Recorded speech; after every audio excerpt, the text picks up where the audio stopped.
भव्यात्मो आलाप अधिकार में आचार्य व सिद्धांत चक्र नेमिचंद्र महाराज सिद्धांत आलाप कह रहे हैं। और उस सिद्धांत आलाप के कुछ नियम वो बता रहे हैं। क्या बताए थे नियम? वनपज्जव परिहारो पड़मव समत्त दोनि आहारा एदेषु एक पगदे नत्थिन्ति अशेषयम् जाने। कहते हैं कि चार मार्गणाएं जो है, इनमें से एट ए टाइम एक समय में एक ही मार्गणा हो सकती है। और वो कौन कौन सी है? प्रथमोपशम सम्यक्त्व, मनपर्य ज्ञान, परिहार विशुद्धि और आहारक रिद्धि। और आहारक रिद्धि से संबंधित आहारक द्वय का योग की चर्चा। अब यहां पर पड़मुव सम्मत ये शब्द गाथा में आने से प्रथमोपशम के साथ में ये तीन मार्गणाएं अन्य तीन मार्गणा नहीं होती है। इसका खुलासा आचार्य भगवान ने किया। क्यों ऐसा लिखा? क्योंकि द्वितीयोपशम के साथ में दो ही मार्गणा नहीं होती है। प्रथमोपशम के साथ तीन मार्गणा नहीं होती है, द्वितीयोपशम के साथ में दो ही मार्गणा नहीं होती है।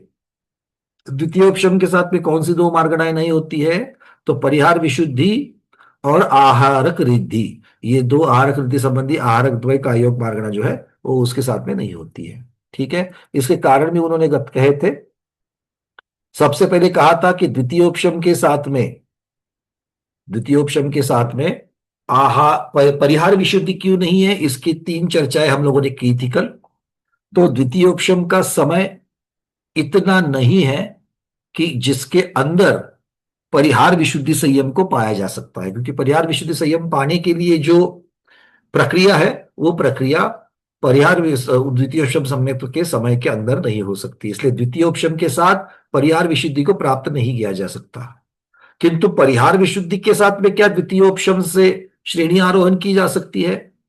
तो आचार्य भगवान कहते हैं वो भी नहीं किया जा सकता है। क्यों?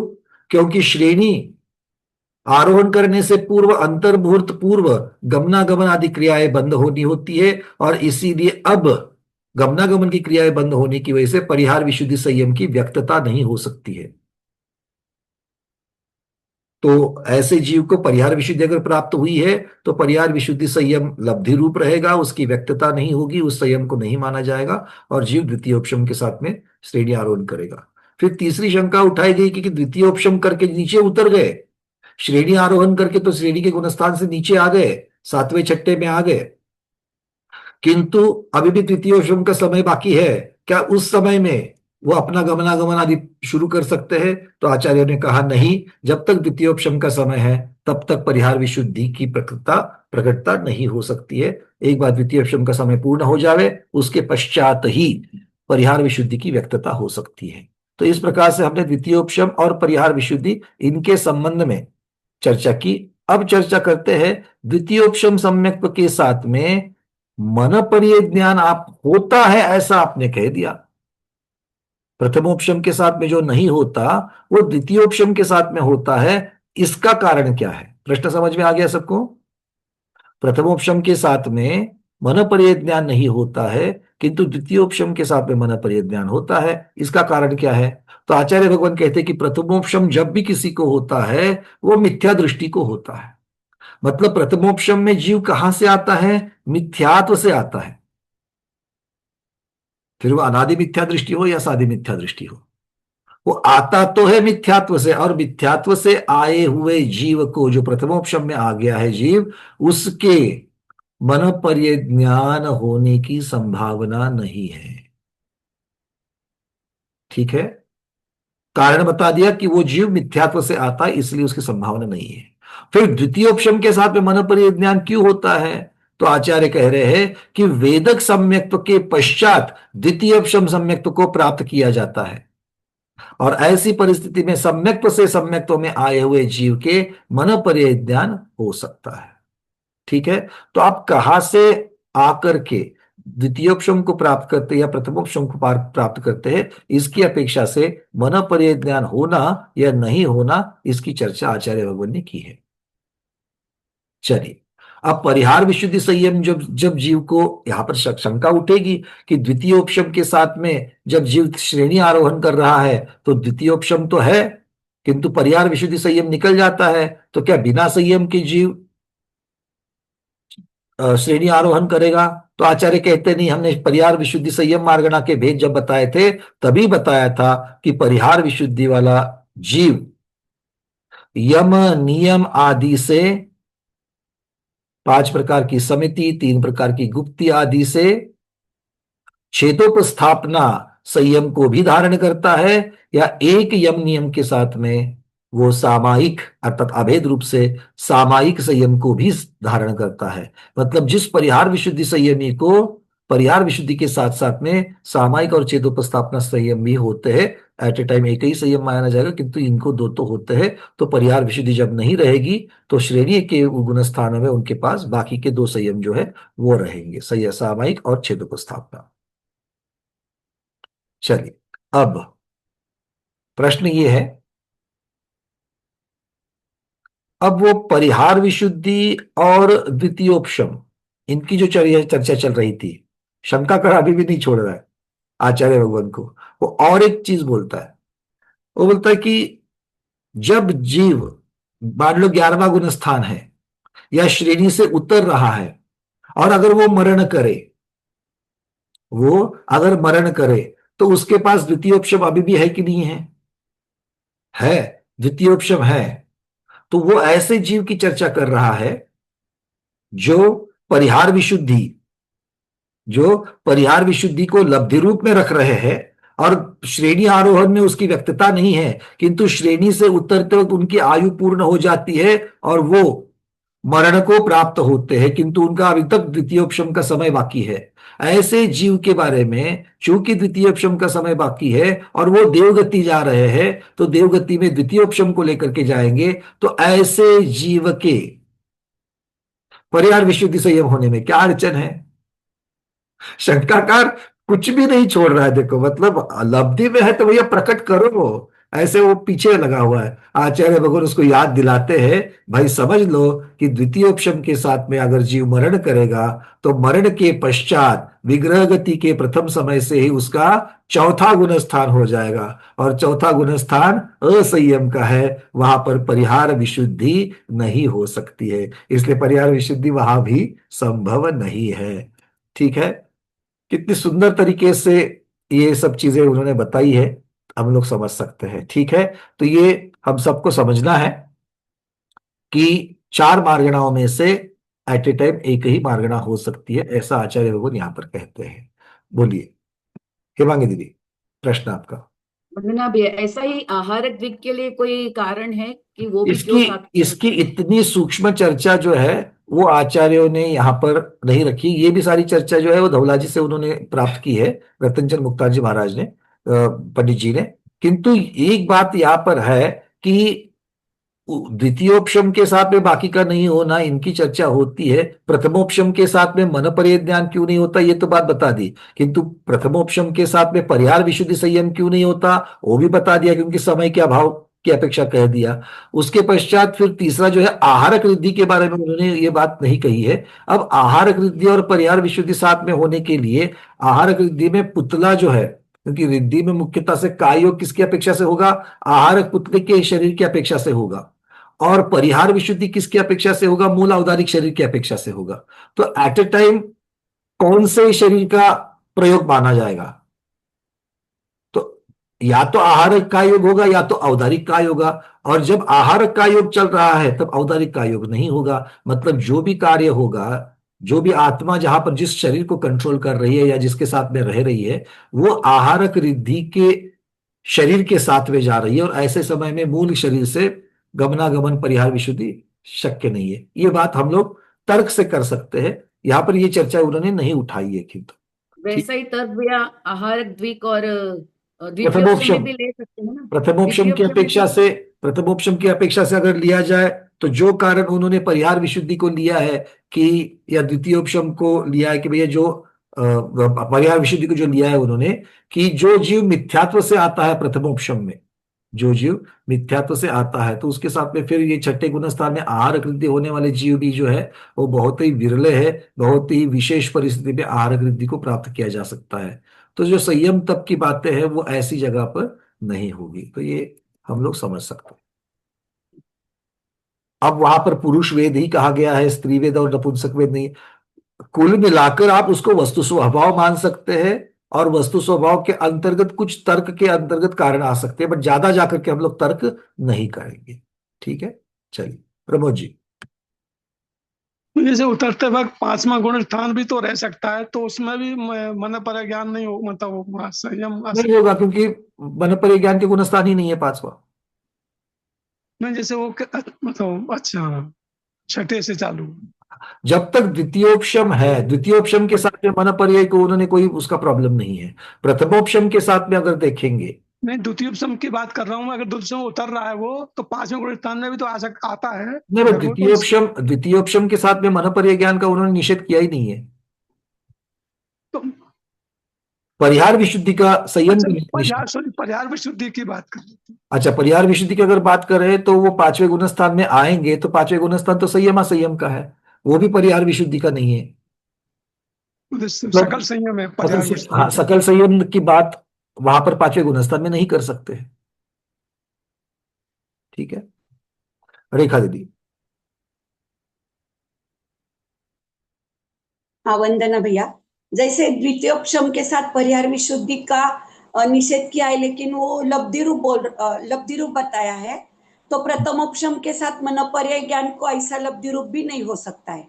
नहीं हो सकता है, चिंता लब्धि रूप क्या होगा, जो इसको प्राप्त किया जा सकता है वो लब्धि रूप रह सकता है।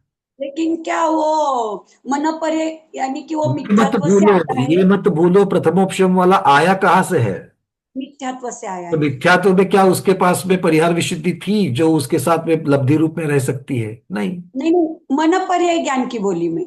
नहीं, मनोपर्य ज्ञान के बारे में भी, मनोपर्य ज्ञान किससे होता है? मनोपर्य ज्ञान को भी अगर हम देखेंगे तो मनोपर्य ज्ञान के लिए ध्यान मार्गना को निकाल करके देख लेना आप लोग। मनोपर्य ज्ञान के लिए कितनी बड़ी बड़ी पात्रताएं बताई गई है, और वो भी सभी सभी महाराज को नहीं होता है, सभी छठे गुणस्थानवर्ती को नहीं होता है, किसी विरले को होता है, ऐसा बता दिया। यानी कि उनका काल भी उतना ये सम्यक तो पानी का काल। काल की चर्चा, मतलब प्रथमोपशम चूंकि मिथ्यात्व से आ जाता है जीव, उसे उस प्रकार के परिणाम परिणाम या परिणाम विशुद्धि ही नहीं होंगे, उनकी। क्योंकि मनपर्य ज्ञानावरण कर्म का क्षयोपशम करने इतनी विशुद्धि वहां पर हाँ। होनी चाहिए, तब जाकर के नहीं। मनपर्य ज्ञान प्रकट हो जाएगा। हाँ। अपने अपने हैंड रेज निकाल देना जिनके प्रश्न पूर्ण हो चुके हैं। विजया लक्ष्मी दीदी। मुझे वो पूछना था, मन पर्याय ज्ञान में दो रहते, विपुलमति और रुजुमति। और उसमें से विपुलमति वाले डायरेक्ट उसी भाव से मोक्ष जाते, मतलब वो शायिक सम्यक ही प्राप्त करते हैं। तो फिर उपशम चढ़ने वाले बोले तो मन पर्याय रुजु ज्ञान वाले से उपशम चढ़ेंगे ना? देखो, क्षायिक सम्यक दृष्टि जो है, अब विपुलमति की अगर आप चर्चा करो तो विपुलमति की चर्चा यहाँ पर आएगी नहीं। और ये जरूरी नहीं कि हर जो उपशम श्रेणी आरोहण करता है या क्षायिक सम्यक को प्राप्त करता है या क्षपक श्रेणी आरोहण करता है उसे मनपर्य ज्ञान होवे ही।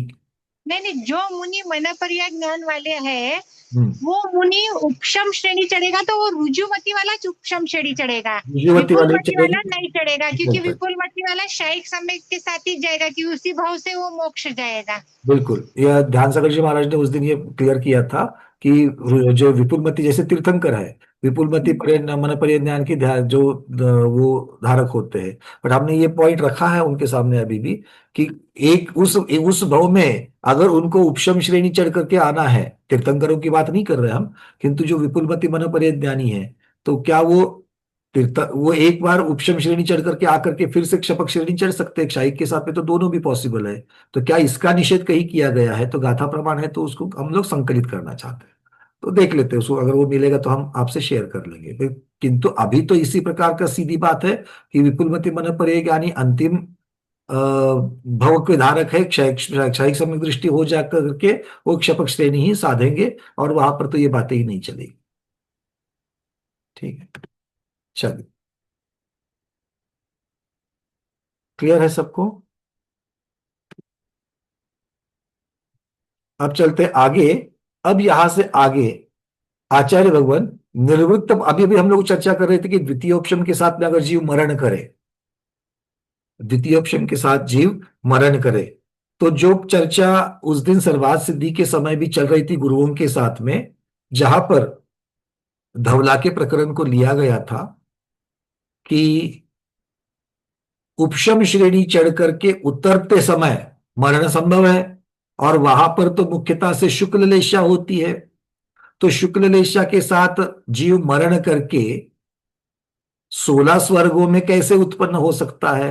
भाई ग्रहवेक और अनुदिश अनुत्तरों में तो समझ में आता है, क्योंकि आचार्य भगवान कहते हैं कि द्वितीयोपशम के साथ में मरण किया हुआ जीव सौधर्म स्वर्ग से लेकर के सर्वार्थ सिद्धि तक कहीं भी उत्पन्न हो सकता है। ध्यान से सुनना, बहुत सूक्ष्म चर्चा चल रही है ये। क्या कहते हैं? द्वितीयोपशम के साथ में मरण किया हुआ जीव देवगति जाता है, देवगति में द्वितीयोपशम सम्यक तो साथ लेकर के जाता है, और ऐसा जीव कहां जन्मता है? सौधर्म स्वर्ग से लेकर के सर्वार्थ सिद्धि तक जन्मता है। तो चर्चा ये उठी थी कि उपशम श्रेणी में 8वें गुणस्थान के ऊपर लेशा कौन सी रहती है? शुक्ल लेशा ही रहती है। और फिर शुक्ल लेशा के साथ मरण किया हुआ जीव होना तो चाहिए कि 13वें स्वर्ग से ऊपर, जहां पर शुक्ल लेशा है वहीं पर जन्म ले। प्रश्न समझ में आ रहा है? हाँ, जो उस दिन सर्वार्थ सिद्धि में बैठे थे तो उस दिन ये चर्चा चली थी कि वो तो 13वें स्वर्ग से ऊपर ही उत्पन्न होना चाहिए, नीचे कैसे आएंगे? क्योंकि नीचे तो पद्म और पीत लेशा है, नीचे वाले 1 से 12वें स्वर्ग तक। सौधर्म स्वर्ग से सहस्त्रार स्वर्ग तक, 12वें स्वर्ग तक पीत और पद्म लेशा है, तो उसमें कैसे जाएंगे? उसका उत्तर यहां पर मिल रहा है। अगली गाथा, गाथा क्रमांक 730। ठीक है, चलिए क्या कहते हैं आचार्य भगवान, देख लेते हैं। अभी हमारे जब गुरुदेव से दर्शन होंगे गुरुदेव के थोड़े ही दिनों में, तब हम गुरुदेव के सामने ये बात जरूर रखेंगे। चलिए, अब यहां से हम आपको शेयर कर रहे हैं।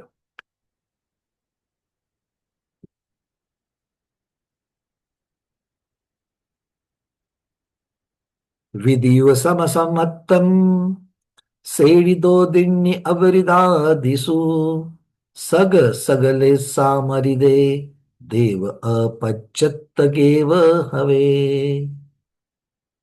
क्या कह रहे हैं देखो आचार्य भगवान। विधीय उवसम समत्तम, विधीय अर्थ होता है द्वि, उवसम मतलब उपशम, सम्यक्त्व सो द्वितीयोपशम सम्यक्त्व। सेड़ी दो दिन्नी मतलब सेड़ी श्रेणी से उतरते वक्त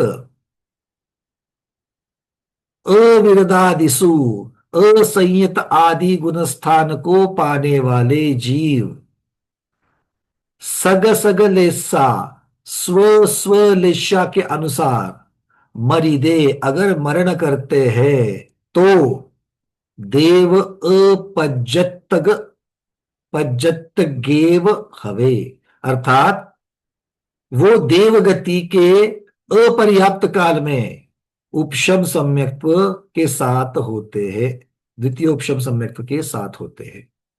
चलिए अब गाथा को थोड़ा सा ठीक से समझते हैं। क्या कह रहे हैं आचार्य भगवान? जो जीव द्वितीयोपशम सम्यक्त्व के साथ श्रेणी आरोहण करके जब उतरते रहते हैं, तब अगर वो मरण को प्राप्त हो जावे तो कैसे मरण को प्राप्त होंगे? अपनी अपनी लेशा के साथ मरण को प्राप्त होंगे। तो अपनी अपनी लेशा के साथ मरण को जब प्राप्त होंगे तो वो नियम से देवगति जाते हैं, और देवगति के अपर्याप्त काल में वो द्वितीयोपशम साथ पाए जाते हैं। ये क्लियर है, सब लोग जानते हैं, हम सब लोग जानते हैं ये बात को। पर इसका अर्थ कैसे निकलता? क्योंकि उन्होंने यहां पर एक शब्द लगा दिया, सेडिदो दिन्नी अविरदादिसु। अविरदादिसु ये शब्द लगाने से ये गाथा बहुत महत्वपूर्ण हो जाती है। क्यों? क्योंकि वो कह रहे हैं कि उपशम श्रेणी से नीचे उतरने पर असंयत आदि गुण स्थान को जीव पाता है, ये कह रहे हैं आचार्य भगवान। बात समझ में आ रही है? वैसे धौलाजी में पुष्पदंत और षटकंडागम में पुष्पदंत महाबुद्धबली भगवान क्या मान रहे हैं? द्वितीयोपशम करके नीचे उतरने वाले जीव सातवें छठे सातवें छठे सातवें छठे गुणस्थान में ही रहते हैं। राजेश जी, किंतु यति विषम महाराज चूर्णी सूत्र में कहते हैं कि ऐसा जीव नीचे भी उतर सकता है। जो आगे यति विषम महाराज ने कसाय पाहुड़ आदि में चर्चा उसको ली है, और जिसे दोनों को संग्रहित करने के लिए नेमिचंद सिद्धांत चक्रवर्ती महाराज ने दोनों सिद्धांतों को साथ में रखा है। वो कहते हैं कि पुष्पदंत भूतबली महाराज और धवलाकार इनकी अपेक्षा से जीव नीचे नहीं उतरता, किंतु चूर्ण सूत्र आदि ग्रंथराज, कषाय पाउड आदि ग्रंथराज, यतिवृषभ आचार्य महाराज के अनुसार जीव नीचे उतरता। इसीलिए ये असंयत गुणस्थान वाली बात आती है कि द्वितीयोपशम का अभी तक काल है, और ऐसा जीव श्रेणी उतर कर 7वें में आया, फिर 6ठे में आया, सकल संयम को नाश करके 5वें में, और 5वें से 4थे। तो द्वितीयोपशम तो है। अब द्वितीयोपशम की 7 में मरण को प्राप्त होना है, क्योंकि आयु पूर्ण हो रही है। तो उतरते वक्त आयु पूर्ण होनी है, तो उतरने के गुणस्थान कौन से होंगे? 11 से लेकर के 4। अगर 11वें गुणस्थान में आयु पूर्ण हो जाती है उपशम श्रेणी के, तो लेश्या कौन सी है? शुक्ल लेश्या। 10वें में, 9वें में, 8वें में, इन 4 गुणस्थानों में कहा है शुक्ल लेश्या है नियम से। किंतु ये शुक्ल लेश्या क्या एक ही तरीके के शुक्ल लेश्या है? उसमें भी उत्तम मध्यम जघन्य होंगे। उसमें भी उत्तम 11वें की जो लेश्या है, क्या वो 8वें की शुक्ल लेश्या होगी? क्यों नहीं होगी? अब मुझे आपसे उत्तर चाहिए, क्यों नहीं होगी? 11वें गुणस्थान की शुक्ल लेशा और 8वें गुणस्थान की शुक्ल लेशा एक जैसी क्यों नहीं होगी? मीनाक्षी दीदी। 11वें गुणस्थान में उसने उसने सभी कर्मों का उपशम कर दिया है। सभी कर्मों का उपशम होता है क्या? यानी सभी कर्मों, यानी सिर्फ मोहनीय कर्म। मुझे मैं गड़बड़ दीदी, मैं कुछ अलग अर्थ निकालू, मैं इसलिए आप जितना है उतना ही सही बता दो। मोहनीय कर्म का बस उपशम। मोहनीय कर्म है, और उसमें भी चारित्र मोहनीय कर्म है, क्योंकि उपशम श्रेणी मुख्यतः से चारित्र मोहनीय कर्म का उपशम करने के लिए है, 21 प्रकृति का उपशम। तो आचार्य भगवान कह रहे कि चारित्र मोहनीय कर्म आपकी लेश्या से सीधे सीधे संबंधित है, हा या ना? राग द्वेष की मंदता, संक्लेश की मंदता शुभ लेश्या, और संक्लेश की तीव्रता अशुभ लेश्या। मतलब चारित्र मोहनीय कर्म ऊपर ऊपर के गुण स्थानों में 8वें, 9वें, 10वें और 11वें में अगर देखेंगे तो नीचे मंद, मंदतर, मंदतम। इसीलिए लेशा शुक्ल, नीचे जघन्य शुक्ल, मध्यम शुक्ल, उत्तम शुक्ल। यह फर्क होगा कि नहीं होगा? क्लियर है? बहुत बढ़िया। इसी प्रकार से हमें चिंतन करना है। क्यों? कारण कार्य व्यवस्था की अपेक्षा शुक्ल लेशा किसका कार्य है? योग का तो है ही है, किंतु मुख्यता से जघन्य मध्यम करने वाला कौन है? लेशा मार्गना को याद करो। जघन्य मध्यम करने वाला कौन है? तो वो चारित्र मोहनीय कर्म भी उसके साथ में संबंधित है। तो इसका मतलब हो गया कि हमें शुक्ल लेश्या में भी श्रेणी के गुणस्थानों में भी 3 प्रकार के शुक्ल मिल गए। ठीक है, अब थोड़ा नीचे उतरो, 7वें, 6ठे, 5वें में आ जाओ। अब 7वें, 6ठे, 5वें में अशुभ लेश्या है क्या? नहीं, शुभ लेश्या ही है, वो शुभ लेश्या ही है। तो ऐसे शुभ लेश्या के साथ में कौन सा 5वें, 6ठे, 7वें में मुख्यता से कौन सी लेश्या होती? तो शुक्ल लेश्या भी है वहां पर, किंतु मुख्यता से पीत पद्म लेश्या होगी। कौन सी होगी? पीत पद्म लेश्या होगी। तो पीत पद्म लेश्या 4थे गुणस्थान में भी तो होती है, 4थे गुणस्थान में भी होती है। तो ऐसे जीव के पीत पद्म के साथ भी जघन्य मध्यम उत्तम और पीत के साथ भी जघन्य मध्यम उत्तम, ये हो सकते कि नहीं हो सकते? हो सकते हैं। जैसे शुक्ल के साथ में चारित्र मोहनीय कर्म, नीचे नीचे उतरो तो चारित्र मोहनीय कर्म को भी हम अलग अलग तरीके से देख सकते हैं। 4थे में तो अप्रत्याख्यान वर्ण भी आ जाएगा।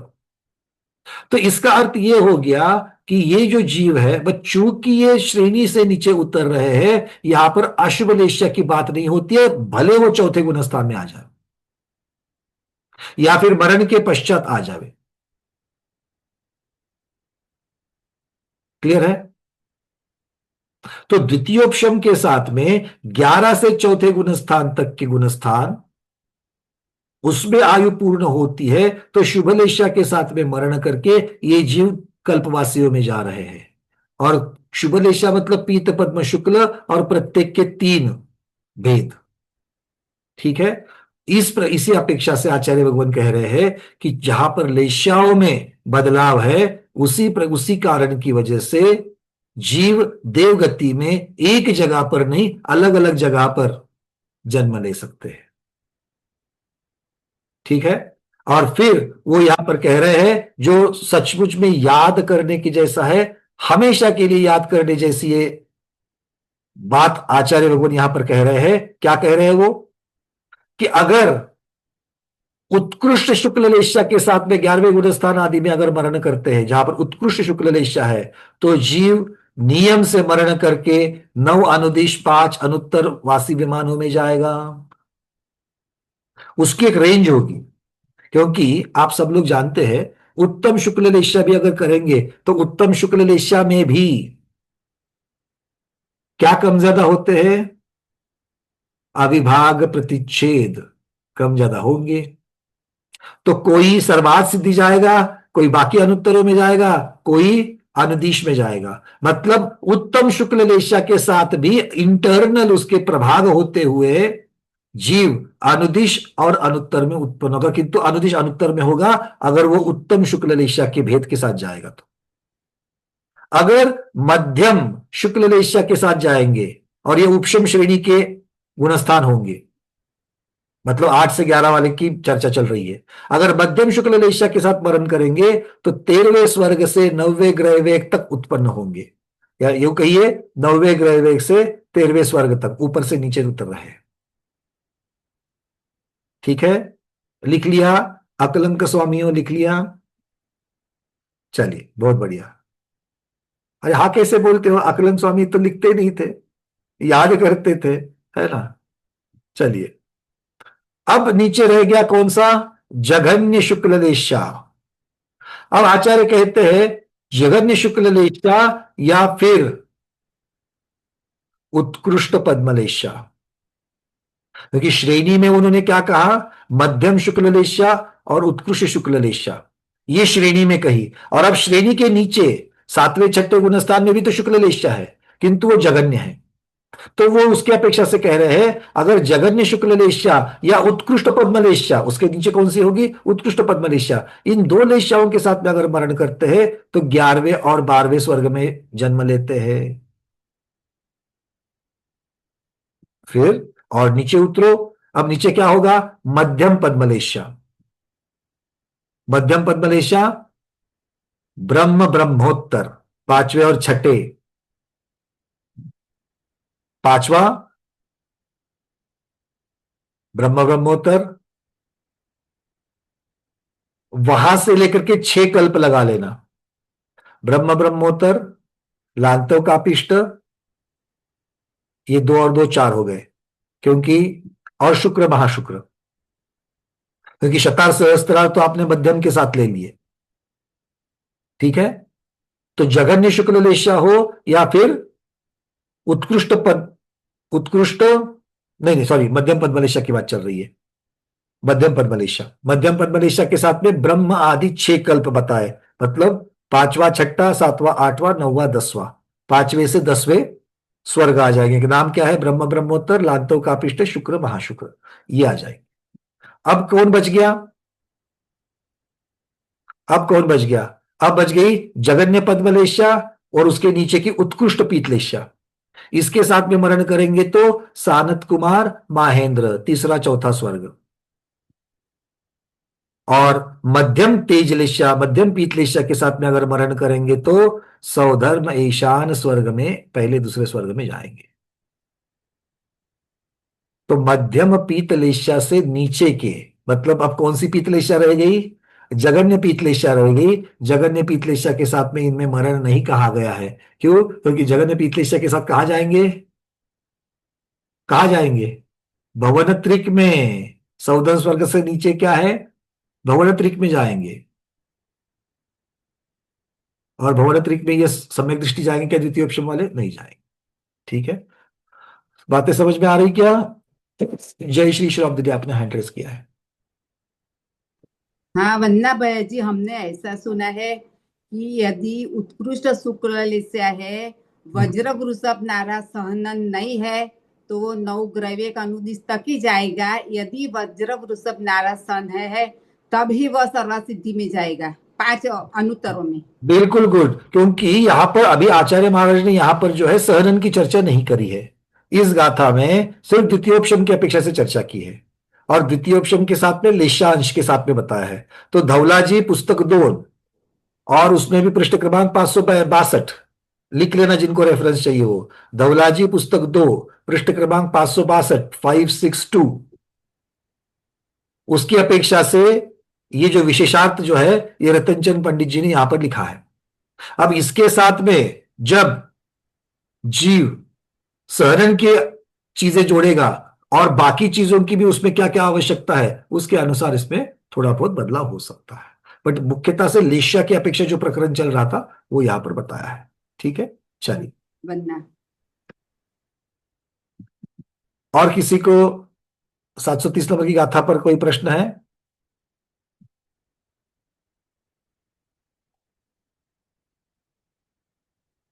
हाँ प्रमोद जी। जब आपने ये बताया कि जैसे वो नीचे उतर के मतलब छठे गुण स्थान में तो शुक्ल लिखता, मतलब जगन शुक्ल होगी छठे सातवें में। छठे सातवें में वो अच्छा पीतम होगी, बताओ पीत होगी, वो क्या नाम, पद्म। पद्म होगी। हाँ, हाँ, पद्म पद्मलेशा। पद्मलेशा तो जगन्य शुक्ल लेशा के साथ में उत्कृष्ट पद्मलेशा लगा दी, फिर मध्यम पद्मलेशा लगा दी, और जगन्य पद्मलेशा और उत्कृष्ट पीतलेशा इनका कॉम्बिनेशन किया। उसको पीतलता वाला जो नीचे सबसे नीचे वाला वो पहले दूसरे स्वर्ग में जाएंगे। नहीं, उत्कृष्ट तेज लेशा जो है वो तो सानंद कुमार महेंद्र में पाई जाएगी। अच्छा, फिर सौधर में इनमें कौन जाएगा? मध्यम वाले, मध्यम पीत वाले मध्यम पीत वाले जो है वो सौधर में। सौदर्म ईशान में जाएंगे। अच्छा, वो तो है ही वहां के, मध्यम पीत तो वहां के है ही। तो इसीलिए यहाँ इसके साथ में लेशा मार्गना का कोई भी नियम भंग नहीं होता। ये जो अभी चार्ट बना ना, इससे लेशा मार्गना का कोई भी भंग नहीं होता है। क्यों जी। भंग नहीं होता है? क्योंकि जिस धवला से लिया गया है वही धवला का यहाँ पर उदाहरण है। ठीक ठीक। ठीक है ना? कुसुम छाबरा दीदी। वंदना भैया जी, हम्म क्या हम लोग भी दौला ग्रंथ पढ़ सकते हैं? देखो, ये ग्रंथ के बारे में अलग अलग चीजें बोलते हैं। हमने जो गुरुमुख से जो प्राप्त किया है, मैं जहां पर भी आपको धवला आदि ग्रंथों के जो महाग्रंथ है, चूर्ण सूत्र आदि है, उनके भी जो रेफरेंस दे रहा हूं, इन ग्रंथों का स्वाध्याय मैंने नहीं किया है। पंडित रतनचंद मुक्तार जी या जो ग्रंथ हम लोगों ने लिया है, वहां पर जो उन्होंने वहां पर रेफरेंसेस दिए हैं टिप्पण में, उनके उद्धरण मैं आप लोगों को दे रहा हूं। ठीक है, हमें अपने गुरु के आज्ञा है कि ये जो ग्रंथ है बिना गुरुमुख के और बिना तैयारी के, क्योंकि धवला आदि पढ़ने से पहले बहुत सारे ग्रंथों की आपकी तैयारी होनी चाहिए। वो जब तक नहीं होती है, शुद्धि विशुद्धि संयम, आप कहाँ तक पहुंचते हो, भोजन की शुद्धि आदि जो बाकी बहुत सारी शुद्धियां हैं, उनकी शुद्धियां कहाँ पहुंचते हो, उसको देख करके फिर वो गुरुमुख से ही पढ़ने के लिए बताया गया है। किंतु धवला जी गृहस्थ अवस्था में पढ़ी हुई देखी जाती है संयमियों के द्वारा। अब हम देख रहे हैं कि धवला जी के ऊपर ही, धवला जी के मराठी का संस्करण का जो काम चल रहा है वो रेवती दीदी कर रही है, रेवती भुंजी कर रही है, वो गृहस्थ में है। आज विकास भैया जी जो है वो भी गुरुओं के साथ में, विशुद्ध सागर महाराज की जो शिष्य है उनके साथ में धवला जी की वहां पर वांचना कर रहे हैं, वांचना शिविर कर रहे हैं। तो गृहस्थ के जो लोग हैं वो करते हैं, नहीं करते हैं ऐसा नहीं है, किंतु इसके लिए भी गुरुमुख से वो ग्रंथ पहले पढ़ने चाहिए, बाकी के ग्रंथों की आपकी तैयारी होनी चाहिए, और फिर आपको इस विषय को लेना चाहिए। ठीक है, आपने हम और आप इनकी चर्चा की थी, तो उसके लिए मैं तो अभी हाँ नहीं कहूंगा, क्योंकि हमारी अभी तक वो तैयारी नहीं है, और गुरुमुख से हमको पहले वो ग्रंथ पढ़ने पड़ेंगे। हमारी विशुद्धि उतनी होनी चाहिए, फिर जाकर के गुरु की आज्ञा होगी तब हम करेंगे उसको। ठीक है, तब तक ऐसे दूसरे के द्वारा तो हमको अमृत मिल ही रहा है ना? चलिए, हाँ जी प्रमोद जी। मैं मतलब था कि टीका जो है मतलब मेन ग्रंथ तो नहीं पढ़ सकते, लेकिन तो टीका है तो टीका भी मतलब रिस्ट्रिक्टेड है। बेसिकली मेन ग्रंथ तो देखो, नहीं पढ़ सकते। टीका टीका आप कैसे पढ़ते हो? मूल गाथा लेकर के उसकी टीका शब्दार्थ भावार्थ विशेषार्थ इस अपेक्षा से आप पढ़ते हो उसको, तो अर्थ वही हो गया। और अभी तक वहां तक पहुंचने के लिए बहुत सारे ग्रंथ जो बाकी है, उनको भी तो पढ़ने चाहिए, है ना? चलिए। उनका उनका अर्थ निकालने के लिए भी तो आपको पहले ज्ञान हाँ, होना चाहिए। हम जो अभी करदान योग में गोमटसार जीवकान का विषय जो है, वो भी हमने कितना डीप तक लेकर के गए, उसके लिए कारणभूत कौन है? पंडित रतनचंद जी। क्योंकि उन्होंने उस विषय में इतने सारे उदाहरण दिए हैं, और इसीलिए हम लोगों को वो ज्ञान तो प्राप्त हो गया, कम से कम। भाई थोड़ा थोड़ा ही सही, बट थोड़ा थोड़ा तो हमको वो ज्ञान तो प्राप्त हो गया कि भैया इसकी मीमांसा ऐसी की है। नहीं तो हम लोग सिर्फ वो गाथा जो है कि जहां पर चार मारगना की चर्चा की है, सिद्धांत तालाब की जो नियम बताए हैं, हम लोग उसको आगे समय तो से लेकर के आगे चलते हैं, किंतु ये चर्चा नहीं हो पाती कि भाई कारण क्या दिया गया है इन चीजों का।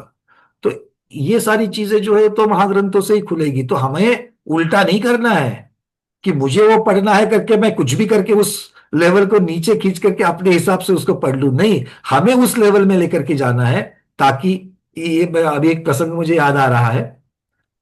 अनायास एक 35-40 वर्ष से एक हमारे पूज्य माता जी के शिष्य है, भोपाल से आते हैं, और हम भी वहां पर थे, जो अभी पिछले कुछ वर्षों से 10-12 वर्षों से शिष्य बने हुए हैं माता जी के। और बात चल रही थी, हम माता जी के चौके में थे और माता जी का आहार चल रहा था, और सबकी तो भावना होती कि माता जी को आहार दिया जाए। तो हम लोगों की अपनी जो प्रतिमा है, उस प्रतिमा की अपेक्षा से हम रस का आहार दे सकते हैं माता जी को। तो वहां पर ये चर्चा चल रही थी, माता जी तो मौन थी, माता जी आहार कर रही थी, तो बाकी लोग तो चर्चा करते हैं कि भैया आप, और वो दूसरे ही उनको बोल रहे थे भोपाल वालों को कि भैया आप तो माता जी की इतने वर्षों के पुराने शिष्य है, आप तो आहार आपको देने के लिए क्या प्रॉब्लम है? आप तो ग्रास दे सकते हो, आपको तो ग्रास देने के लिए माता जी ने मना नहीं करना चाहिए।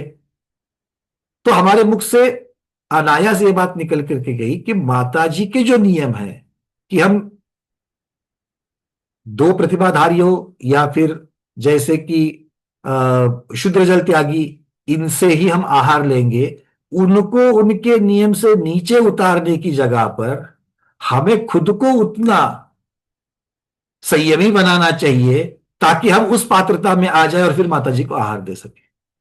ये होता है। और ये माता जी ने सुनने पर एकदम से माता जी ने ऊपर देख करके जो स्मित किया था, मतलब उन्होंने उसके अनुमोदन, बिल्कुल ये होना चाहिए, क्योंकि नहीं तो हम लोग अपने प्यार, अपने प्रेम, अपने राग के खातिर, भले आप वो गुरु है, हम राग के खातिर उनको नीचे खींचने का प्रयास करते हैं। आप देखिए, आहार के समय में भी मैंने बहुत बार गुरुओं को देखा है, बहुत बार गुरुओं से जब चर्चा होती है, जब वैयावृत्ति आदि चलती रहती है, तभी गुरु कहते हैं कि भाई आप लोग क्या, क्षमा सागर महाराज के प्रवचन में भी है, बहुत सुंदर प्रकरण है जहां पर आश्रय के बारे में आचार्य महाराज तत्वा सूत्र की 6ठी अध्याय का जो निरूपण कर रहे हैं, अगर आप लोगों को कभी मिल जाए ऑडियो तो जरूर सुन लेना, कि उसमें वो उदाहरण देते कि आश्रय का उदाहरण, बोले आहार करने के लिए साधु का कर खुला है और श्रावक उसमें जो ग्रास रख रहे हैं, अलग अलग चीजें दिख रहे हैं, बोले दो चीजें, महाराज जी इसमें नमक मिला करके खाइए, महाराज जी इस पर नींबू निचोड़ करके खाइए, महाराज जी इसको मिर्च लगा करके खाइए, देखो क्या स्वाद होता है।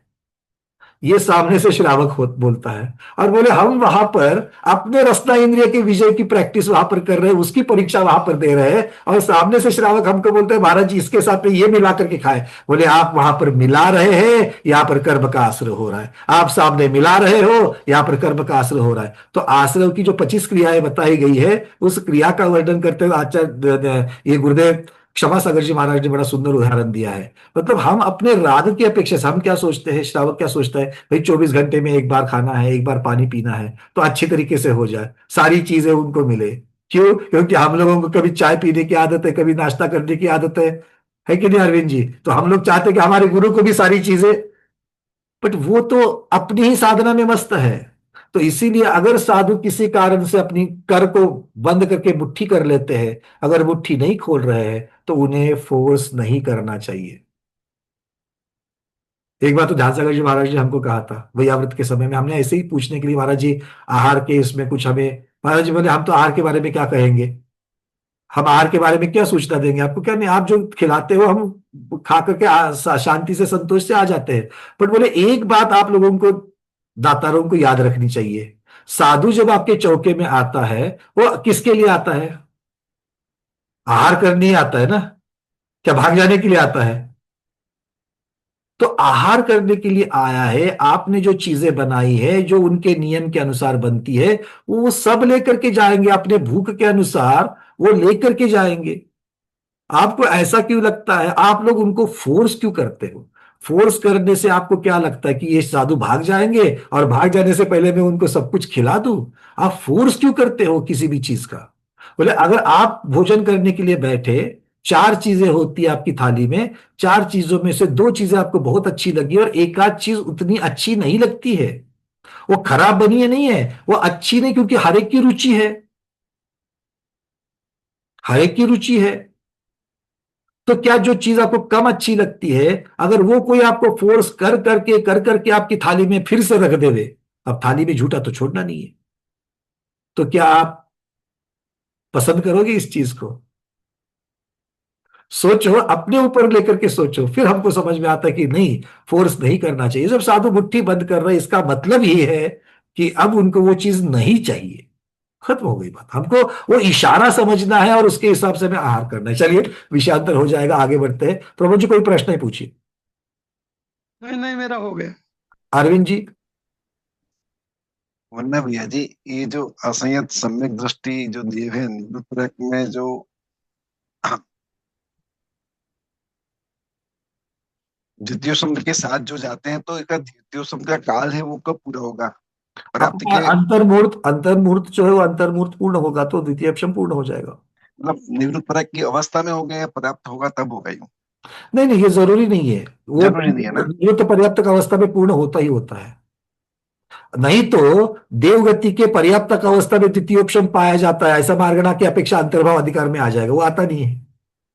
इसका अर्थ ये है कि निरुक्त पर्याप्तक अवस्था तक ही देवगति में द्वितीयोपशम पाया जाएगा, उसके आगे नहीं, कभी भी किसी पर्याप्तक अवस्था में नहीं पहुंचेगा, क्योंकि निरुक्त पर्याप्तक का काल बचे हुए द्वितीयोपशम के काल से बड़ा है, इसलिए उसको वो पार नहीं कर पाएगा।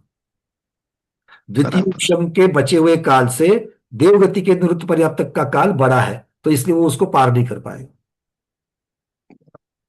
ठीक है, तो मैं कल भी मैंने पूछा था, लेकिन ये एक जगह अपर्याप्त काल रखा, नीचे लिखा निवृत्त पर्याप्तक काल। निवृत्त पर्याप्तक काल जो पर्याप्त पूरी पूर्ण होने वाली है वो निवृत्त पर्याप्तक काल रखा है इसमें, और ऊपर के जो मतलब दूसरी लाइन में अपर्याप्त में द्वितीय उपसम सम्यक होता है, मतलब तो ये बराबर है दो जगह। कौन सा पेज आप बोल रहे हो? मतलब ये जो पेज नंबर अपना 21 जो है, इसमें इसमें सेकंड लाइन में लिखा है कि देवगति में अपर्याप्त काल में द्वितीय उपसम सम्यक होता है, और लास्ट लाइन जो है 21 बोल रहे हैं ना आप? हाँ, देवगति जो जाता है उसी के देवगति में अपर्याप्त काल में द्वितीय उपशम होता है। हाँ बिल्कुल। और लास्ट लाइन में हाँ, इसमें लास्ट में निवृत्त पर्याप्तक लिखा। हाँ, अब देवगति की अपेक्षा अपर्याप्त कहो या निवृत्त पर्याप्त कहो एक ही होगा, क्योंकि देवगति में लब्ध पर्याप्त होते ही नहीं है, तो दोनों भी पर्यायवाची शब्द बन जाते हैं। ठीक है, एक मिनट, कुछ आपका म्यूट हो चुका है, अनम्यूट करिए। अब मतलब निवृत्त पर्याप्तक दोनों काल तो निवृत्त पर्याप्तक काल ही है ना। निरुक्त पर्याप्त ये है, अगर आप लिखेंगे निरुक्त पर्याप्तक कोई प्रॉब्लम नहीं, किंतु अगर अपर्याप्त लिखे और देवगति नरगति में अपर्याप्त कहेंगे तो वो नियम से निरुक्त पर्याप्त, क्योंकि वहां लब्ध पर्याप्त होते ही नहीं। ठीक है, तो उसका निश्चय कर सकते हैं। तो देखो हम यही करते हैं कि जो जहां से लेना है उसको जो कहते हो रखना है, उससे उसमें बदलाव, हाँ व्याकरण की अपेक्षा से त्रुटि है तो उसको निकाल देंगे। ठीक है। दूसरा भैया जी, हम जैसे अभी आपने बताया ना, तो हमने भी अपन जब अयोध्या गए थे तो चंद्रामती माता जी को हार देने का मौका इससे ऐसा ही मिल गया था। हमको माता जी ने बोला कि इतना अपग्रेड करो कुछ, तो हमने कुछ सब्जेक्ट टू कंडीशन हार देने, हमको वो भाग्य हमारा वहां। मतलब अगर साधु सब्जेक्ट टू कंडीशन उनके अगर जो टॉलरेंस है उसमें अगर आप आ जाते हो तो फिर ठीक है, मिल गया था हमको लाभ। पर एक बात बता दूं मैं कि साधुओं के निमित्त से अपने व्रत होते हैं, साधुओं के निमित्त से ही व्रत होते हैं। आलू प्याज दही छूट रहे थे, गुरुदेव अमित सागर जी महाराज के ये अनंत उपकार है कि उनकी वजह से छूट गए। तो ये ऐसा और ये वही हुआ था, मुट्ठी नहीं खोल रहे थे महाराज जी। और मुट्ठी खोलने की कीमत क्या थी? कीमत क्या कह सकते हैं, कुछ नहीं, बहुत छोटी सी कीमत थी, आलू प्याज को छोड़ दो। पर आहार देने को मिला। ऐसे प्रज्ञा श्रवण को आप लोग देखते हो कि क्या सर्वार्थ सिद्धि और कैसे ग्रंथों के ऊपर उनकी कमांड है, उनका नाम लेते ही मस्तक झुक जाता है। ऐसे गुरु को अगर आहार देने के लिए अगर मिल जावे तो वो कितने जन्मों का पुण्य होगा मालूम नहीं है। अगर वो पुण्य अपनी कुछ गलती की वजह से, अपने दोष की वजह से अगर आड़े आ रहा है तो उसको तो हटाना ही चाहिए उसको तो। चलिए आगे बढ़ते हैं। अब आचार्य भगवान एक प्रश्न पूछ रहे हैं। क्या प्रश्न पूछ रहे हैं आचार्य भगवान? भाई आपको सिद्ध भगवान कैसे होते हैं मालूम है क्या? सिद्ध भगवान कैसे होते हैं मालूम है क्या? नहीं, सब लोग हंस रहे हो, कुछ तो बोलो। हाँ हेमांगी दीदी बोलो। जिनवाणी से हम जान सकते हैं उनका बस कैसे। नहीं मालूम है, क्योंकि केवली भगवान ने सिद्ध होने से पहले, केवली भगवान ने सिद्ध होने से पहले असिद्ध अवस्था में ही अपने ज्ञान से जितना जाना और जितना बताया और हम तक जितना पहुंचा, और इस छोटी सी बुद्धि ने जितना ग्रहण किया उतना ही हम सबको मालूम है। पर जिन्होंने बताया वो भी असिद्धावस्था में ही बताया है। क्यों? एक बार सिद्ध होने के बाद में वहां कैसा लगता है ये बताने के लिए वापस कोई नहीं आते। आते हैं क्या? नहीं आते। अगर सौंदर्येंद्र ने जो ऐश्वर्य भोगा है, वो ऐश्वर्य को देखने वाले और वापस आकर के बताने वाले या उसी भाव में आकर के बताने वाले मिल सकते हैं। पर सिद्ध भगवान के अनुभव बताने वाले, क्या सिद्ध भगवान कैसे होते वो कौन बताएगा? कोई नहीं बता पाएगा। तो आचार्य भगवान यही कह रहे हैं, गुना स्थानातीत सिद्धों का स्वरूप कैसे है।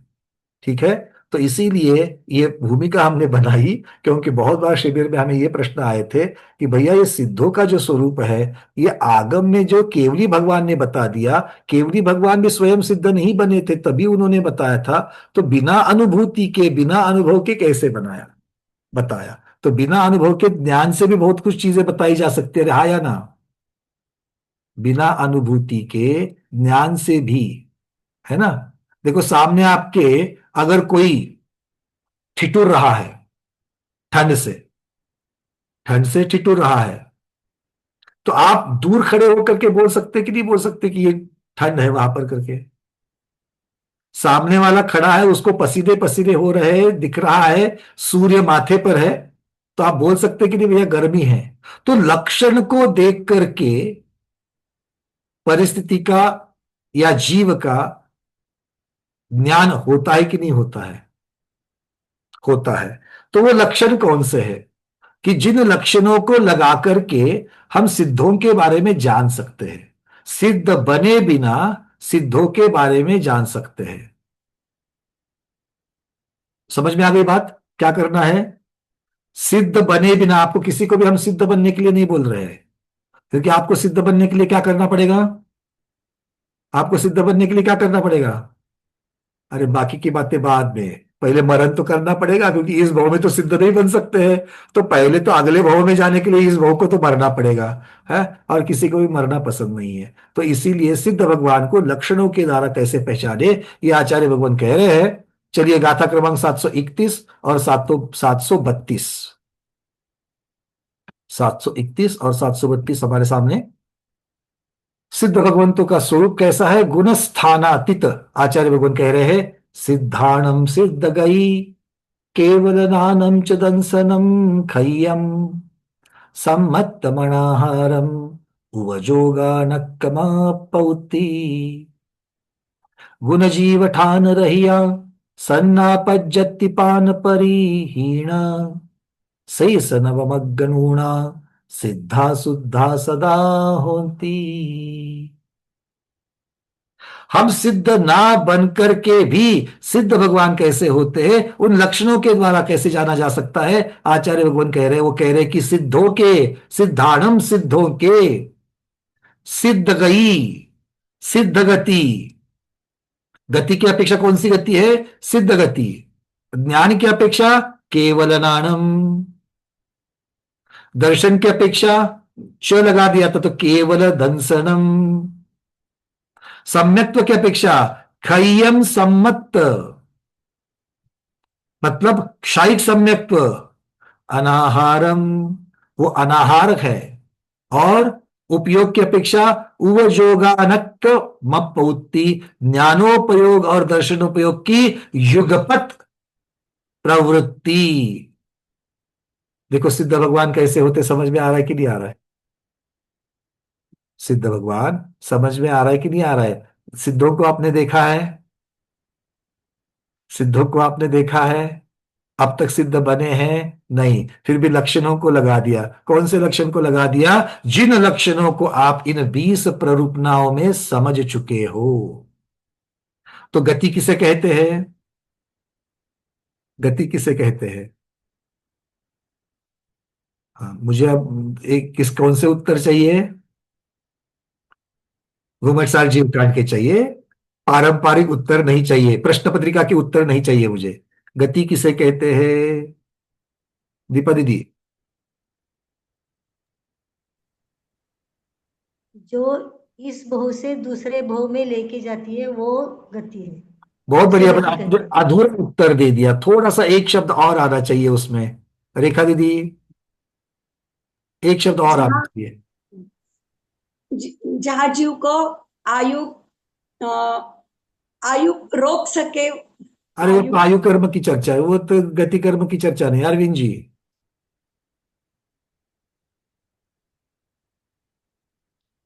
खुल गया कि नहीं खुल गया अरविंद जी?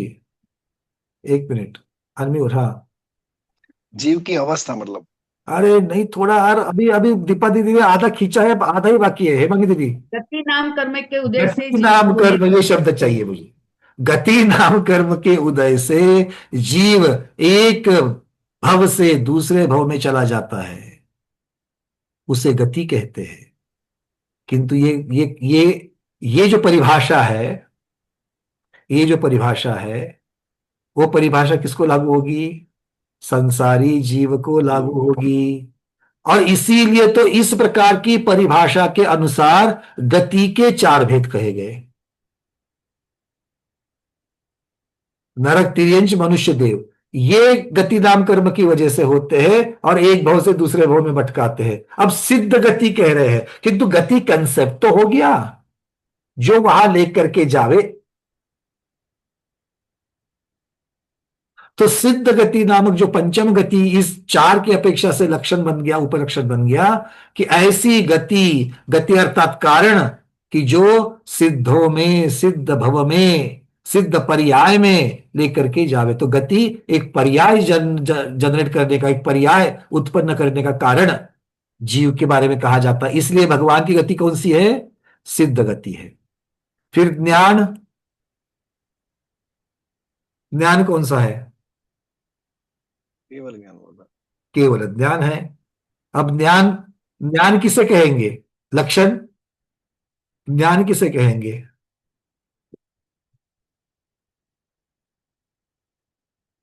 आपके लिए होमवर्क है अभी ये सब। उत्तर 1-2 हाथ ऊपर है, पूछ लेता हूं मैं। मीनाक्षी दीदी बोलिए। क्षयिक ज्ञान। अरे भाई, भेद नहीं चाहिए हमको, हमें ज्ञान किसे कहते हैं वो चाहिए। जो ज्ञान किसे कहते हैं? सभी जीव में पाए जाते हैं। अरे वो तो फिर स्वरूप हो जाएगा। और किसी को कुछ कहना है? हेमांगी दीदी, जो हाथ ऊपर है उनको हम बताएंगे। जीव जो जानता है वह उसका ज्ञान है। जीव जो जानता है, ठीक है, निषेध तो नहीं करूंगा इनका। और विजय लक्ष्मी दीदी, ज्ञानावरण कर्म के क्षोक्षम से जो प्राप्त होता है। संसारी जीव की अपेक्षा से ठीक है। पहले हमें संसारी की चर्चा करनी पड़ेगी, तभी जाकर के सिद्धों की चर्चा होगी। जैसे हमने किसकी परिभाषा देखी? ज्ञानावरण के क्षय से। संसारी जीव के ज्ञान के बारे में बोलो पहले, फिर हम लोग आगे चलेंगे। संसारी जीव को क्षमिक ज्ञान होता है। दीदी कौन सा नहीं, ज्ञान किसे कहते हैं? राजेश जी,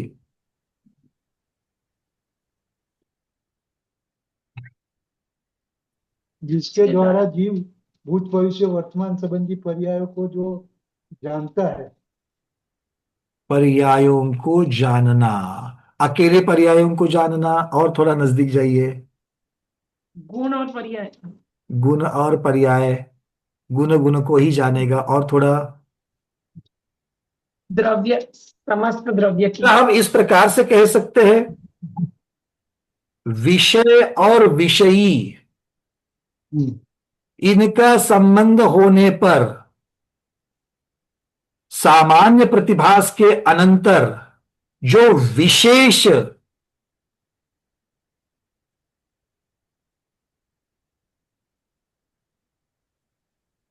विशेष जानकारी शब्द भी ज्ञान से संबंधित है, जानना भी ज्ञान से संबंधित है। हाँ, तो वही जानना, वही तो ज्ञान हो गया। पर यहां पर सामान्य प्रतिभास के बाद में, और वो भी कब, विषय और विषयी इनका संबंध होने पर। ये हम किसके बारे में कह सकते हैं? क्षायक्षर ज्ञान के बारे में कह सकते हैं कि क्योंकि दर्शन की चर्चा आगे आएगी, क्योंकि केवल ज्ञान के बाद में केवल दर्शन की चर्चा है। और दर्शन जब करेंगे तो दर्शन के बाद में जो विशेष सामान्य प्रतिभास के बाद में जो होता है वो ज्ञान। इस अपेक्षा से हम संसारी जीव को, हमारा मुद्दा वो नहीं है, संसारी जीव को नहीं जानना है। ज्ञेय पदार्थों को जीव का जो गुण ग्रहण करता है, क्या कह रहे हैं? ज्ञेय पदार्थ, ज्ञेय पदार्थ को, पदार्थ जो ज्ञेय है मतलब जानने योग्य होना चाहिए, तो ज्ञेय पदार्थ को आत्मा का या जीव का जो गुण विशेष रूप से ग्रहण करता है वो ज्ञान है।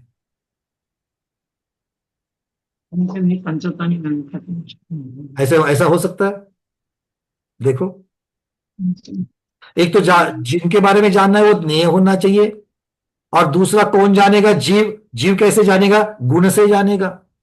जानना शब्द नहीं लगा रहे, वो ग्रहण कर रहे। क्या ग्रहण कर रहे? विशेष ग्रहण कर रहे। तो विशेष ग्रहण ज्ञान के बारे में, सामान्य ग्रहण दर्शन के बारे में। कौन ग्रहण करेगा? जीव। कैसे करेगा? गुण के द्वारा करेगा। कौन से गुण के द्वारा? चेतना गुण के द्वारा करेगा। उपयोग में जो हम लोगों ने प्ररूपना में जो सारी परिभाषाएं देखी थी, उस परिभाषा को यहां देखेंगे। और चूंकि ये परिभाषा संसारी और मुक्त की अपेक्षा से नहीं है, अभेद रूप से है, क्योंकि जानता किसे है? ज्ञेय पदार्थ को, संसारी भी और मुक्त भी। कैसे जानता है? विशेष रूप से। ग्रहण करना अर्थात ही जानना है। कौन? जीव। खत्म हो गई बात।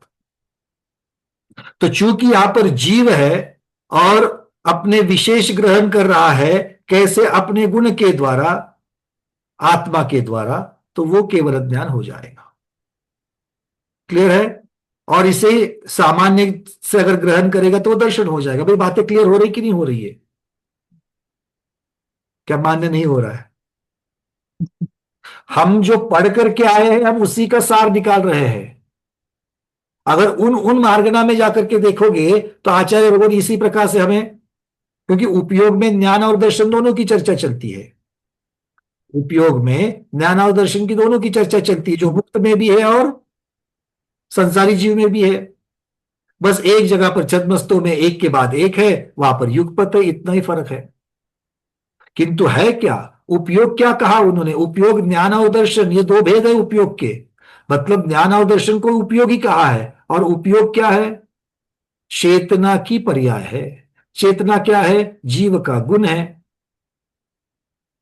मतलब जीव अपने ही गुण के द्वारा सामान्य ग्रहण करना और विशेष ग्रहण करना, ये दो क्रियाओं को जो कर रहा है वो ज्ञान और दर्शन है।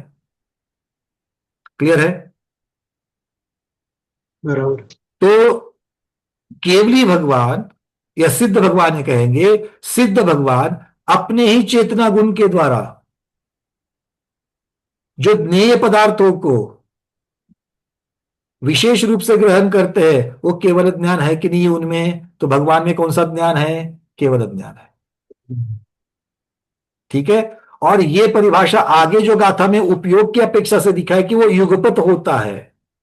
उपयोग के दोनों भेद उपयुक्पत होते ही है, जो उनका लक्षण बताया है सिद्ध परमेष्टि का, वो इसके साथ में इसको हम लोग जोड़ सकते हैं। तो केवल ज्ञान और केवल दर्शन ये भगवान के पास है। फिर क्या कहा? क्षयिक सम्यक्त्व। फिर क्या कहा? क्षयिक सम्यक्त्व है भगवान के पास। भगवान के पास क्षयिक सम्यक्त्व है कि नहीं है? क्योंकि वो जहां से आए हैं, संसारी अवस्था से आए हैं, वहां पर उनको क्षयिक सम्यक्त्व हुआ है। कैसे जाना? क्योंकि वो जो श्रेणी आरोहण करके आए हैं वो सिर्फ क्षयिक सम्यक्त्व के साथ है, और क्षयिक सम्यक्त्व अनंत काल के लिए छूटता नहीं है। तो उनके पास क्या होगा? जो चीज आपके पास पहले थी और कभी नहीं छूटने वाली है, वो आगे की पर्याय में भी होगी कि नहीं होगी? होगी। तो क्षयिक सम्यक्त्व भगवान के पास है। भगवान अनाहारक है कि नहीं है? क्यों अनाहारक है सिद्ध भगवान? ऐसे अगर हम लोग कारण लगाएंगे कि इसके पहले की अवस्था जो 14वें गुण स्थान की थी, वहीं पर उन्होंने आहारक के सारे कारणों का नाश कर दिया है। भगवान आहारक क्यों थे? भगवान आहारक क्यों थे? 5 प्रकार की वर्गना को ले रहे थे। क्यों ले रहे थे? कुसुमदेवी कलकत्ता क्यों ले रहे थे? शरीर था इसलिए नौकर वर्गना को शरीर था तो शरीर को लगने वाली वर्गना ले रहे थे। क्यों ले रहे थे? जब तक नाश नहीं होगा तब तक नौकर वर्गना तो आएगी। क्या नाश नहीं होगा? बिल्कुल ठीक सही जा रहे हो। क्या नाश नहीं होगा? योग। कर्म का नाश, योग का नाश। योग, क्योंकि आत्मा में परिस्पंदन जहां होता है वहां पर चीजें खींची आती है। याद है हमने उदाहरण दिया था बचपन का, कंघी का, या प्लास्टिक की जो रूल होती थी, प्लास्टिक की जो पट्टी होती थी, उसको आप घर्षण से उसके अंदर मैग्नेट तैयार करते थे, तब जाकर के वो कागज को खींचता था, कागज के टुकड़ों को खींचता था। तो खींचने के लिए क्या होना चाहिए? उसके अंदर शक्ति निर्माण होनी चाहिए। वो आत्मा में खींचने की शक्ति क्यों निर्माण हो रही थी? योग के द्वारा। और योग क्यों हो रहा था? वो पौद्गलिक था। योग क्या है? पौद्गलिक है। और पौद्गलिक योग का भगवान ने 14वें गुण स्थान में ही नाश किया है। और जो एक बार नाश हो चुका है, फिर से उसको प्राप्त करने का कोई कारण सिद्ध अवस्था में नहीं है, इसलिए उसको वापस प्राप्त नहीं कर रहे। इसीलिए भगवान अनाहारक है, क्योंकि हमें यहां पर सिर्फ आज्ञा सम्यक्त्व से नहीं लेना है, हमें उसको सिद्ध भी करना है। क्यों सिद्ध करना है? क्योंकि हम 20 प्रवृत्तना पढ़ करके आए हैं। गोबर साहब जीवकांड पढ़ने से पहले आज्ञा सम्यक्त्व से लेते थे, अरे हाँ या ना? अब भी अगर आज्ञा सम्यक्त्व से लेना है तो 1.5 वर्ष का क्या फायदा हो गया? क्यों हेमांगी दीदी? हाँ या ना? जो पढ़ा हुआ है वो लगाएंगे तभी तो उत्तर समझ में आएंगे। पहले भी हम पानी को पानी ही कहते थे, साइंस को पढ़ने के बाद भी पानी को पानी ही कहते हैं, पर साइंस को पढ़ने के बाद में हाइड्रोजन के 2 और ऑक्सीजन के 1, ये दोनों का मॉलिक्यूल का मिलने के पश्चात पानी बनता है। ये समझ में आना चाहिए कि नहीं आना चाहिए? अगर वो समझ में नहीं आ रहा है तो फिर साइंस पढ़ने का फायदा क्या? और वो तो साइंस था, अकेला विज्ञान था। व्हाइट बोर्ड कौन चालू कर रहा है? बंद कर दो। अब इसको बंद करने के लिए हमें पता नहीं कहां कहां से प्रयास करने पड़ेंगे।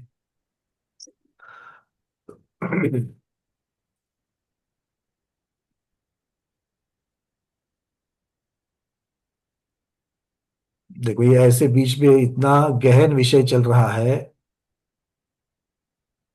और क्या कहे।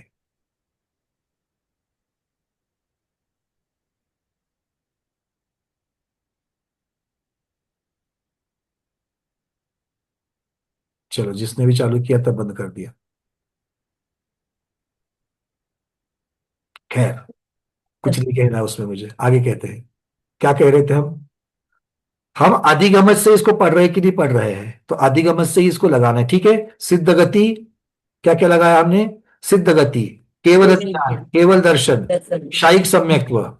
क्षयिक सम्यक्त्व क्यों है भगवान के पास? क्योंकि भगवान ने पहली अवस्था में प्राप्त किया था और वो अनंत है, इसीलिए क्षयिक सम्यक्त भी है। भगवान अनाहारक क्यों है? क्योंकि 14वें गुणस्थान में उन्होंने आहारक होने के सारे कारणों का नाश किया है और आगे फिर से वो कारण उत्पन्न नहीं होते हैं, इसलिए अनंत काल तक भगवान अनाहारक ही रहेंगे।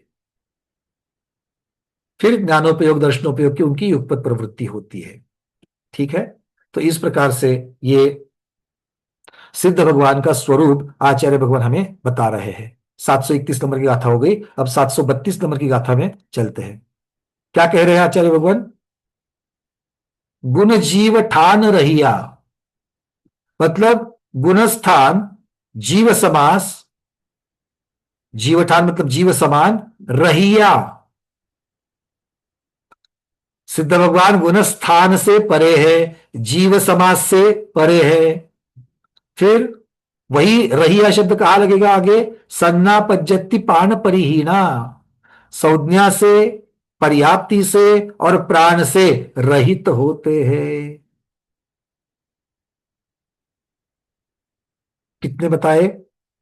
प्ररूपना, गुणस्थान, जीव समास, संज्ञा, पर्याप्ति और प्राण, ये 5 हो गई, 5 हो गई। इसके पश्चात क्या कह रहे हैं? शेष नवमग्गनूना, शेष बची हुई 9 मग्गन नूना, मार्गणा से हीन, मार्गणा नहीं होती। कौन सी शेष 9 मार्गणा नहीं होती है? तो पूर्व की गाथा में कितनी बताई गई थी?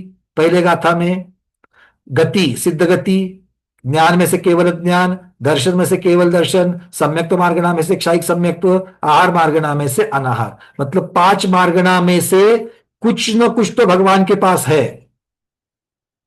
5 मार्गणा में से कुछ न कुछ तो भगवान के पास है। अब मार्गणा कितनी होती है टोटल? 14। 14 में से ये 5 मार्गणा सिद्ध भगवान में पाई जा रही है, तो इनको छोड़ करके जो बची हुई 9 मार्गणा है वो हीना, वो नहीं होती किसमें? सिद्ध भगवान में। ठीक है, मतलब 9 मार्गणा और 5 प्ररूपना भगवान में नहीं होती। 9 मार्गणा और 5 प्ररूपना भगवान में नहीं होती। 5 प्ररूपना तो आचार्य भगवान ने बता दी, गुणस्थान, जीव समास, संज्ञा, पर्याप्ति, प्राण। अब 9 मार्गणा कौन सी नहीं होती है बताओ? गति मार्गणा आ गई थी, इंद्रिय मार्गणा, काय मार्गणा, योग मार्गणा, कषाय मार्गणा, ये 4 हो गई। उसके बाद संयम मार्गणा, लेशा मार्गणा, भव्य मार्गणा, सन्नी मार्गणा, 8 हो गई। और एक 9वीं देख लेना कौन सी बच गई? अलका दीदी कौन सी बच गई? वेद मार्गणा, वेद वेद बच गई, वेद बच गई थी। चलिए, तो ये 9 मार्गणा जो है वो भगवान में, सिद्ध भगवान में नहीं पाई जाती। अकलंक स्वामियों अपने अपने नोट्स बुक में लिखा के नहीं लिखा?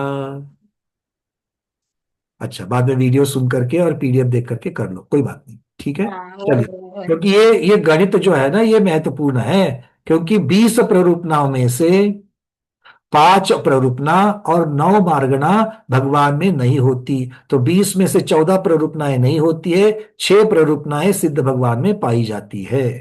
ठीक है, 6 प्ररूपनाएं भगवान में पाई जाती है। और क्या कहा? सिद्धा शुद्धा सदा होती, इनसे सिद्ध भगवान हमेशा से शुद्ध ही रहते हैं। क्यों?